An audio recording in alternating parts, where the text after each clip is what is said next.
I think you've jumped right into one of the questions from the gathering, which is what is the greatest challenge to interfaith relationships? So part of it is creating that understanding and that opportunity, but is there more that is the challenge to building an interfaith understanding or a way of being? What is it that keeps us apart? I remember last year after this panel, a year ago, what I heard most often at the reception were from people who attended who are not Christian, who were so surprised to be treated well here. And on the one hand, I'm so glad they felt they were treated well here. But on the other hand, that they would have shown up here not expecting to be treated well is unfortunate, because I think in essence we all sort of suspect that someone from outside our tradition is either doesn't really want to know us, or worse, that they are afraid or going to judge us or actually dislike or hate us. And that's a big barrier, because that could be true. Listen, I hear plenty of Christian leaders, some in this city, who are ugly. And I get that impressions of Christians can be pretty bad, because I watch many Christian people on TV and I don't like them either. And so, I might love them because I'm supposed to, but don't like them. And I think that if we could perhaps jump the hurdle to know that people likely do want to know, well, what I really want to say is let's start from the place that people want to know each other. I don't know if that's true. I want it to be true. I really do want for us to believe that. But maybe that's not. And maybe we can do better. No, I think, look, echo chambers are very comfortable. It's comfortable to have someone paint your entire world for you through your TV screen or your computer screen, and then accept all of that and live your life thinking that you've got it all figured out and you've got everyone else figured out, because that set of conclusions has been customized for you to make you comfortable, complacent, and at the same time, it allows us to not take responsibility for ourselves. It's like baby food. You don't have to work at it. Well, yeah, but I think there are some other things too. I mean, I think that in Dallas, one of the challenges is that Muslims and Jews are a very small minority, and it's just hard for us to, sometimes for us, there to be enough of us even to reach the kinds of numbers of Christians that there are in our community. And by the way, there are other religious groups in our city as well, not just Christians and Muslims. But, what I'm finding is that people are coming together around issues. One of the challenges right now is we're all isolated from each other. It's not only what we hear when we're in our echo chamber, it's that we're being sort of socialized to be in echo chambers, right, and to be isolated from people, and we feel lonely, and so when we feel lonely, we gravitate toward people who make us feel comfortable and who we don't have to grapple with, and who don't cause us. I mean, the other thing is, I think sometimes people don't enter into these conversations because they feel like they don't know enough about their own tradition to be able to be knowledgeable enough to enter into the conversation. Sure.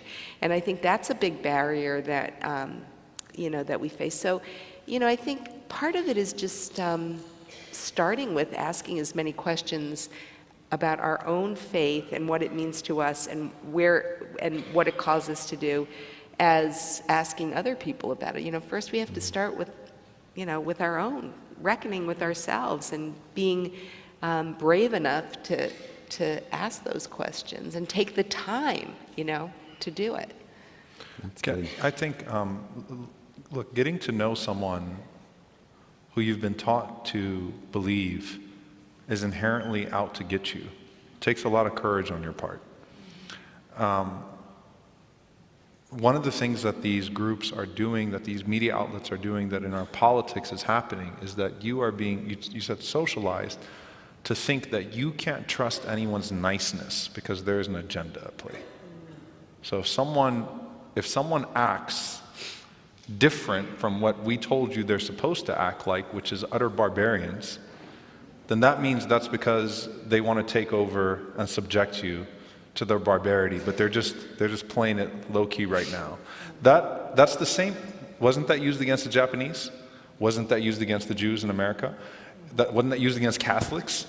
It is so comfortable, so easy, so low, so cheap, so lazy to just say, no matter how they act, just know that they really have this nefarious agenda. And that's something that we have to have the courage to overcome.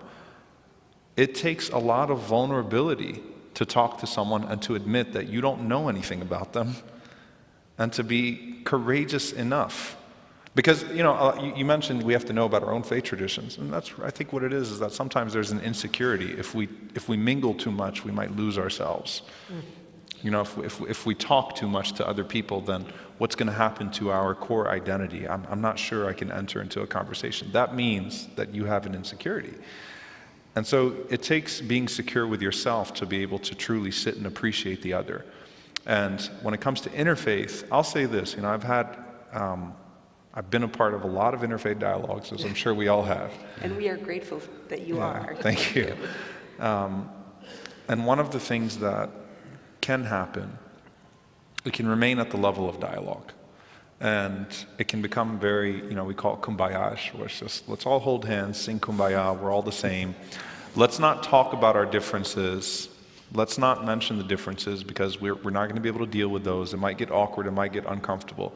Here's the thing, is interfaith really about embracing our differences, or is it embracing each other despite our differences?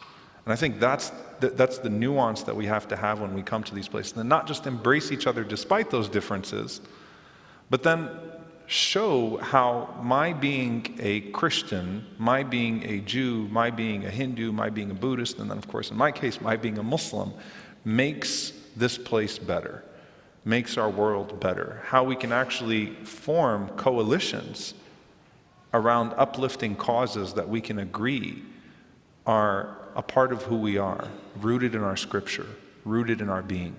I wanted to share this with you all because this is something you won't hear in the news. There were 6 mosque attacks in the 2 months after Donald Trump's inauguration as president. In January, as we sat here, the next day there was a mosque that was bombed in Texas. Yesterday in Katy, there was a gunman that opened fire on a mosque and drove off. In Katy, Texas. You don't hear about that stuff. That's the cost of hate, and we saw it in Pittsburgh, in that synagogue. There's a lot of programming that goes into a person before they walk into that church in Charleston, or that synagogue in Pittsburgh, or that mosque in Quebec, and murder a bunch of people. There's a lot of programming there. And one of the things I asked one of those protesters, because we got those armed protesters that show up to our mosques, self-proclaimed white supremacists that hold their guns and hold up their Confederate flags and come in front of our mosques. I just asked one guy one time, I said, did you ever think about actually walking into the mosque without your gun and talking to us before you decided to come outside the mosque and hold your big old rifle and yell at little children? Did you ever think maybe, just maybe, I'm wrong? Let me walk into a mosque and talk to people. So that apprehension that you mentioned that a non-Christian might feel when they walk into this church, I want to invite all of you to actually come to our mosques. Just walk in. I promise you, you won't be hurt. You will be welcomed. And please know that you will be shown love, much like the love that's been shown to everyone as they came to this church. So you're making me...